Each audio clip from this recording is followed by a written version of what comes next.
Right, Telangana భవన్లో BRS MLA Jagadish Reddy మీడియాతో మాట్లాడుతున్నారు. లైవ్ చూద్దాం. మీ ఇష్టం వచ్చినట్టుగా 100% నిన్న ముగ్గురు కోసం ముచ్చేపెట్టుకుని ఏం కావాలా మీరు 200,000 కోట్లంటే నేను వస్తున్నా ఒక్కడిని మీరు వింటలేరా, మరి మీ మాటల సంగతి ఏంది తెలియదు అని చెప్పి మాట్లాడుకొని తీసుకొని పోయిండు.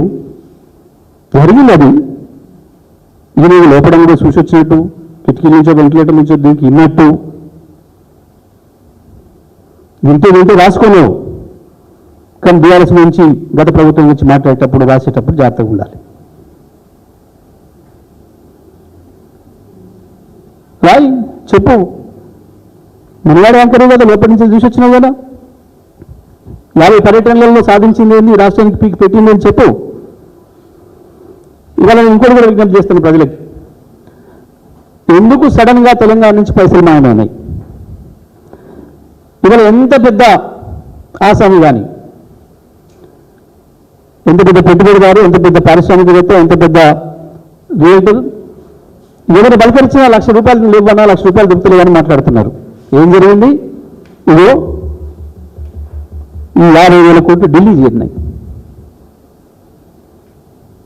50,000 కోట్లు తెలంగాణలో ఉండాల్సిన, తెలంగాణలో ప్రజల మధ్య తిరగాల్సిన డబ్బులు ఢిల్లీకి పోయినాయి. అందుకని ఇవాళ తెలంగాణలో డబ్బుల కొరత వచ్చింది. ప్రజలు డబ్బుల కొరకు ఇబ్బంది పడుతున్న ప్రజలందరికీ అర్థం చేసుకోవాల్సిన విషయం ఇది. హైదరాబాద్ రియల్టర్ కావచ్చు, పారిశ్రామికవేత్త కావచ్చు, బిల్డర్లు, కాంట్రాక్టర్లు కావచ్చు, గ్రామీణ ప్రాంతంలో ఉండే రైతులు, కూలీలతో సహా, చిన్న వ్యాపారస్తులతో సహా ప్రతి ఒక్కరు అర్థం చేసుకోవాల్సిన విషయం, తెలంగాణ బిడ్డల సొమ్ము, తెలంగాణ ప్రజల రక్తమాంసాలతో సంపాదించిన సొమ్ము, మన పేరు మీద అప్పుడు వచ్చిన సొమ్ము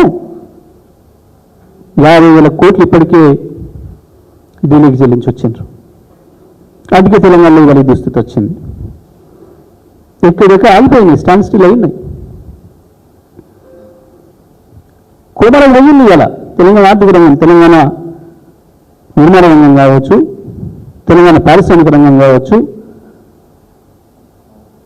తెలంగాణలో వ్యవసాయ భూముల అమ్మకాలు కొనుగోలు కావచ్చు, ఫ్లాట్లు అమ్మకాలు కొనుగోలు కావచ్చు, కోమలో పోయినాయి ఇవాళ. కారణం ఏంటంటే ఇది మన జేబులు కొట్టి తీసుకుపోయి ఢిల్లీలో కప్పం కట్టి అద్భుతంగా పచ్చగా నిండే నీళ్ళతో కలకల్లాడే తెలంగాణ ఇవాళ ఎడారిగా మారుస్తున్నారు దుర్మార్గంగా.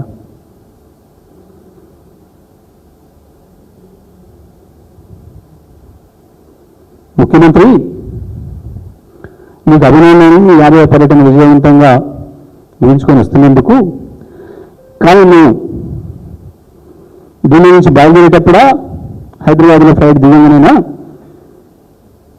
నీ గిట్చాట్లే కాదు, నేరుగా రిపోర్టర్లను పిలుచుకొని నీ 50వ పర్యటనతో సాధించిన నీ విజయంలో ఇప్పటికీ రాష్ట్రానికి ఏమేమి తెచ్చినాయో ఈ పర్యటన వల్ల రోతులు వచ్చేది కాకుండా ఒక్కసారి చెప్పి, ఏం తేలికపోతే నువ్వు చేసింది తప్పు అని చెప్పి క్షమాపణ చెప్పు. నేను చాలా స్ట్రేట్గా అడుగుతున్నా. నేను దొంగ తిరుగుడు లేదు, నేనేం బూతులు మాట్లాడలేదు, నేనేం అర్థం కాని భాష ఉపయోగించలేదు. చాలా స్ట్రేట్గా నేను అడుగుతున్నా. నీకు అర్థమయ్యే భాషలోనే అడుగుతున్నాను అనుకుంటున్నా. నాకు అది చూసే కానించి చాలా పెద్ద జ్ఞాని కంటే మించిన ఒక బ్రహ్మజ్ఞాని కనబడుతున్నాడు ఆయనలో. వాళ్ళ ముఖ్యమంత్రి ఒక జ్ఞాని అనుకుంటే శ్రీ శ్రీ శ్రీ శ్రీ త్రివేంద్ర మహేష్ కుమార్ స్వామి లాగా కనబడుతున్నాడు నాకు ఆయన.